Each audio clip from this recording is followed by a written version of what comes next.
Hello friends, welcome to my Nataraj classes. तो आज का हमारा टॉपिक है ओपन सोर्स टेक्नोलॉजी। तो अब हम ओपन सोर्स टेक्नोलॉजी के बारे में जान लेते हैं कि ओपन सोर्स टेक्नोलॉजी क्या होती है। तो चलिए देख लेते हैं। Open source technology software is any computer software. Open source technology जो एक सॉफ्टवेयर है, इज़ एनी कंप्यूटर सॉफ्टवेयर, वो किसी भी कंप्यूटर के सॉफ्टवेयर है।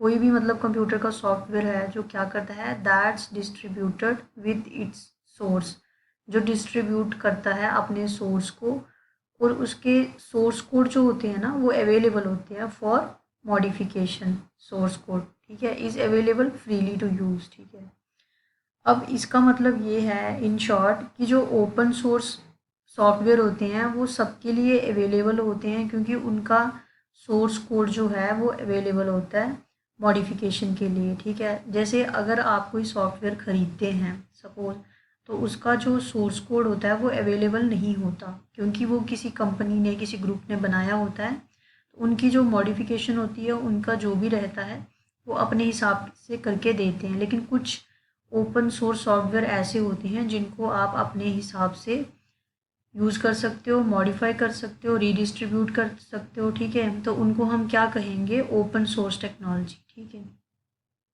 अब father of open source software कौन थे? रिचर्ड स्टालमैन। ठीक है, रिचर्ड स्टालमैन जो थे वो फादर थे ओपन सोर्स टेक्नोलॉजी के। ठीक है, तो the development of some application software, जो डेवलपमेंट है, कुछ डेवलपमेंट हुआ था एप्लीकेशन सॉफ्टवेयर्स का, जैसे मैंने आपको एप्लीकेशन सॉफ्टवेयर के बारे में वीडियो में बताया था। ठीक है, कि एप्लीकेशन सॉफ्टवेयर जो हैं वो बड़े सारे पर्पस के लिए यूज़ किए जाते हैं, medical software, entertainment software, education software. ठीक है, तो वो अलग अलग होते हैं, और उसमें कुछ ऐसे होते हैं जो ओपन सोर्स होते हैं। ठीक है, ओपन सोर्स सॉफ्टवेयर होते हैं। ठीक है, और जो ओपन सोर्स सॉफ्टवेयर उसमें होंगे वो क्या करेंगे, प्रोवाइड्स देयर सोर्स कोड, वो अपना सोर्स कोड जो है वो प्रोवाइड करेंगे as well as the software freely to the public. ठीक है, वो फ्रीली कोई भी पब्लिक में यूज़ कर सकता है, उसको डाउनलोड कीजिए, इंस्टॉल कीजिए, और उसको आप यूज़ करिए with an aim to develop and improve. मतलब ये जो ओपन सोर्स सॉफ्टवेयर है, टेक्नोलॉजी है, ये क्यों बनाई गई है, इसका मेन एम ये है कि ये डेवलप करेगा, इम्प्रूव करेगा further with each others help. ठीक है, देखो आपने कोई भी ओपन सोर्स सॉफ्टवेयर आप यूज़ कर रहे हो, तो आप क्या करोगे, अगर आपको उसकी कुछ चीज़ें यूज़ करना नहीं आ रही होंगी, कोई टूल यूज़ करने नहीं आएंगे, तो आप एक दूसरे की मदद से उसको उसको जो भी आपकी मॉडिफिकेशन आपको करनी होगी, उसमें चेंजिंग करनी होगी, तो आप एक दूसरे की हेल्प से उसमें कर सकते हैं। Such software is known as free and open source software. ठीक है, अब इस सॉफ्टवेयर को हम क्या कहेंगे, देखो जो सॉफ्टवेयर आपको फ्रीली अवेलेबल है, उसमें आप कोई भी बैलेंस शीट, उसमें कुछ भी आप बना रहे हो, टाइप कर रहे हो, कोई भी चीज़ कर रहे हो, अपने हिसाब से कर रहे हो मॉडिफिकेशन। आपको कुछ लंबे ऐसे बॉक्स बनाने हैं, कुछ आपको हॉरिजेंटल बनाने हैं, ऊपर आपको ऐसे हेडिंग देनी है, जो भी आपको करना है ना, तो वो आप ओपन सोर्स सॉफ्टवेयर में आराम से कर सकते हैं। ठीक है, और सच सॉफ्टवेयर जो है in short FOSS, free and open source software हम उसको कहेंगे। For example of open source software की क्या है, the source code of operating system. देखो एक यूबंटू मैंने आपको बताया था, ऑपरेटिंग सिस्टम की मैंने एग्जांपल्स जब दी थी ना, तो मैंने यूबंटू बताया था कि यूबंटू जो है वो ऑपरेटिंग सिस्टम में है। तो ये source code of operating system Ubuntu is freely accessible for anyone with the required knowledge to improve. ठीक है, अब यूबंटू किसके लिए यूज़ होता है, यूबंटू में आप ये बहुत सारा ऐसे काम कर सकते हो, वो फ्रीली एसेसिबल है सबके लिए। तो उसमें जो रिक्वायरमेंट रहती है वो नॉलेज की रहती है टू इम्प्रूव।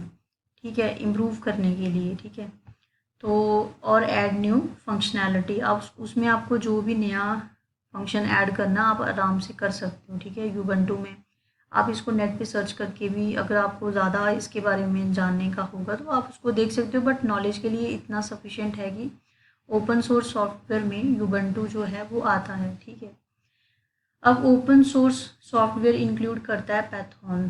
पैथॉन के बारे में आपने सुना होगा। पैथॉन जो होता है वो एक लैंग्वेज होती है, जैसे HTML, मतलब इन सब लैंग्वेज को जो है हम क्या कहते हैं, पैथॉन कहते हैं, ठीक है। लिब्रो ऑफिस, बड़े सारे जो बिलीव कर रहे हैं इग्नोर से, वो लिब्रो ऑफिस को यूज़ करते हैं।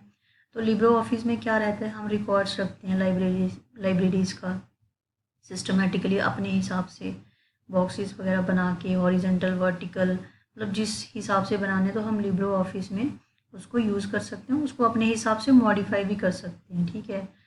और open office, Mozilla, firebox etcetera, इसको हम क्या कहेंगे, ओपन सोर्स सॉफ्टवेयर, ठीक है। समटाइम कभी कभी क्या होता है ना, softwares are freely available for use, ठीक है। सॉफ्टवेयर फ्रीली अवेलेबल होते हैं यूज़ के लिए, बट सोर्स कोड में नॉट बी अवेलेबल, ठीक है। देखो कभी कभी ऐसा होता है, किसी किसी ने नया नया सॉफ्टवेयर बनाया था, ओपन सोर्स सॉफ्टवेयर, आप उसको फ्रीली अवेलेबल है, आपने उसमें प्ले स्टोर में जाके उसको डाउनलोड कर लिया है, बट सोर्स कोड में नॉट बी अवेलेबल, उसके उसमें क्या रहेगा, सोर्स कोड नहीं मिलेगा, जिसकी वजह से आप उसमें कोई चेंजिंग नहीं कर सकते। और अगर आपको उसमें मॉडिफिकेशन चेंजिंग करनी होगी, तो आपको क्या करना पड़ेगा, उसको परचेज करना पड़ेगा, ठीक है। Such softwares are called freeware, ठीक है। इसको हम क्या कहेंगे, फ्री वायर। कैसे, इसकी थोड़ी एग्जांपल देख लेते हैं। Examples of freeware are Skype, Adobe Reader etcetera, ठीक है। When the software to be used, जब भी सॉफ्टवेयर टू बी यूज्ड, जब हम कोई ऐसा सॉफ्टवेयर यूज़ करेंगे, has to be purchase from the vendor, किसी से मतलब खरीदेंगे, ठीक है। हु हैज़ द कॉपीराइट, उसके पास कॉपीराइट रहेगा of the software, then it is proprietary software, ठीक है।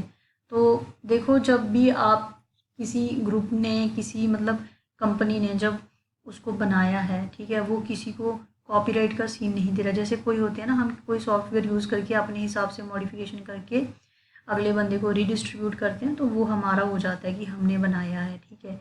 लेकिन इसमें ऐसा नहीं होगा, क्योंकि इसमें कॉपीराइट का है। तो ये क्या रहेगा, अगर आपको ये यूज़ करना है, तो इसका जो सोर्स कोड है वो अवेलेबल नहीं है। अगर आप परचेज़ करोगे तो वो अवेलेबल होगा, और ये जो है ये ओपन सोर्स सॉफ्टवेयर में नहीं आता, ठीक है। कभी जब क्वेश्चन में पूछा जाएगा ओपन सोर्स सॉफ्टवेयर, तो उसमें बड़े सारे आपको नाम दिए जाएंगे कि बताओ इसमें से कौन सा है ओपन सोर्स सॉफ्टवेयर, कौन सा नहीं है, ये भी पूछ सकते हैं, ठीक है। तो आपको थोड़ा इसके बारे में पता होना चाहिए। Examples of proprietary software includes Microsoft Windows, tally, quick hill etcetera, ठीक है। ये दो तीन चार नाम मैंने रखे हैं इसके, जस्ट एग्जांपल के लिए, बताने के लिए। तो अगर आपको थोड़ा इसमें ज़्यादा देखना होगा, तो आप नेट पे एक बार सर्च कर लीजिए, मे बी और भी ऐड हुए होंगे। A software can be freeware और ओपन सोर्सेज, ठीक है। देखो, ये जो सॉफ्टवेयर है ना, वो कैन बी फ्रीवेयर भी हो सकता है, ओपन सोर्स भी हो सकता है, और प्रोप्राइटरी सॉफ्टवेयर भी हो सकता है, depending upon the terms and conditions of the person और group who has developed and released that software, ठीक है। कोई सॉफ्टवेयर का सोर्स कोड हो भी सकता है और नहीं भी हो सकता, और कोई जो है वो प्रोप्राइटरी सॉफ्टवेयर हो सकता है। जैसे कॉपीराइट का किसी में कोई सीन होता है, तो वो डिपेंड करता है टर्म्स और कंडीशंस पर्सन की और ग्रुप की, ठीक है। पर्सन ग्रुप जो भी है उसको बनाने वाला, वो डिपेंड करता है who has developed and release that software, जिसने वो सॉफ्टवेयर बनाया होगा उसकी क्या टर्म्स एंड कंडीशन है उसके सॉफ्टवेयर को अगले मतलब पब्लिकली यूज़ करने में, या मतलब हम परचेज़ करके उसको यूज़ करेंगे, तो वो डिपेंड करता है उस पर, ठीक है, उसकी टर्म्स एंड कंडीशन पे, ठीक है। सपोज़ आप कोई वीडियो बना रहे हो, ठीक है, आप कुछ भी बना रहे हो ना, कोई मतलब घर ही बना रहे हो, वो आप पे डिपेंड करता है कि आप घर में किसी को एक दिन के लिए फ्री रहने के लिए देते हो, या मतलब उसका भी आप रेंट पे करना पड़ेगा एक दिन रहने के लिए। तो वो डिपेंड करता है जिसने उसको बनाया है, ठीक है। उम्मीद करती हूँ आपको यहाँ तक समझ आ गया होगा। देन उसके बाद है ये ओपन सोर्स सॉफ्टवेयर है, जितना भी इंटरनेट के रिगार्डिंग जो भी साइबर क्राइम्स हैं, ठीक है, जो भी है, ये ministry of communication and information technology के अंडर जो department of electronic and information technology है, ये सब मतलब डील करेंगे। इसलिए मैंने थोड़ा मेंशन किया है कि जो इंटरनेट हम कब से पढ़ रहे हैं, इंटरनेट सॉफ्टवेयर हार्डवेयर ये सब चीज़ें पढ़ रहे हैं, तो इन सब का जो यूज़ है, इन सब की जो मतलब लॉज हैं, वो कौन किसके अंडर बनाए जाते हैं, ministry of communication and information technology under the department of electronic and information technology, ठीक है। अब रिसेंटली ये 18 में ऐसा हुआ था, government of India shall endeavour to adopt open source देखो गवर्नमेंट ऑफ इंडिया ने अडॉप्ट किया था ओपन सोर्स सॉफ्टवेयर, क्यों? In all e governance system implemented by various government organizations such as a preferred option in comparison to closed source software। देखो government of India ने क्या किया था, e governance में इम्प्लीमेंटेशन करने के लिए, उसको ग्राउंड लेवल तक लाने के लिए उन्होंने ओपन सोर्स सॉफ्टवेयर यूज़ किया था, किसके कंपैरिजन में? क्लोज सोर्स सॉफ्टवेयर के। ठीक है, क्लोज सोर्स जो सॉफ्टवेयर है ना उसको सब यूज़ नहीं कर सकते, उसमें जो मतलब कोड ऑफ, जो मैंने आपको बताया था ना पहले ये वाली स्लाइड में, जिसमें ये सोर्स कोड अवेलेबल नहीं होता, तो जो क्लोज्ड होएगा तो उसमें तो अवेलेबल होगा नहीं, तो इसीलिए उन्होंने ओपन सोर्स को यूज़ किया था यहाँ पे। ठीक है, किसके लिए? ई गवर्नेंस की इम्प्लीमेंटेशन के लिए, क्योंकि ई गवर्नेंस इम्प्लीमेंटेशन में बड़े सारे ऐसे सॉफ्टवेयर हैं जो मतलब बड़े सारे ग्रुप्स पीपल्स यूज़ करते हैं। ठीक है ना, तो वो अपने हिसाब से उसमें मॉडिफिकेशन भी कर सकते हैं, तो इसीलिए उन्होंने ओपन सोर्स सॉफ्टवेयर यूज़ किया था। बट कहीं कहीं पे वो क्लोज्ड सोर्स सॉफ्टवेयर भी यूज़ करते हैं। ठीक है, अब list of open source software, open source software GIMP इस शॉर्ट में है, मतलब उसके बाद है ब्लेंडर, शॉर्टकट, ब्रेव, दिया एट्सेट्रा। ठीक है, ये सब क्या हैं? ये ओपन सोर्स सॉफ्टवेयर हैं। ठीक है, अब ओपन सोर्स सॉफ्टवेयर में ये सब जो हैं, मतलब आपके स्प्रेडशीट बनाने में वर्ड, मतलब वर्ड जो प्रोसेसर होता है इसमें से कुछ ये वाले जो हैं वो काम करते हैं, कुछ ग्राफिक्स का काम करते हैं, कुछ मतलब जैसे आप कलराइज चीज़ें करते हो नेट पे, मतलब कुछ सॉफ्टवेयर्स यूज़ करके। ठीक है, तो ये सब क्या है? Open source software.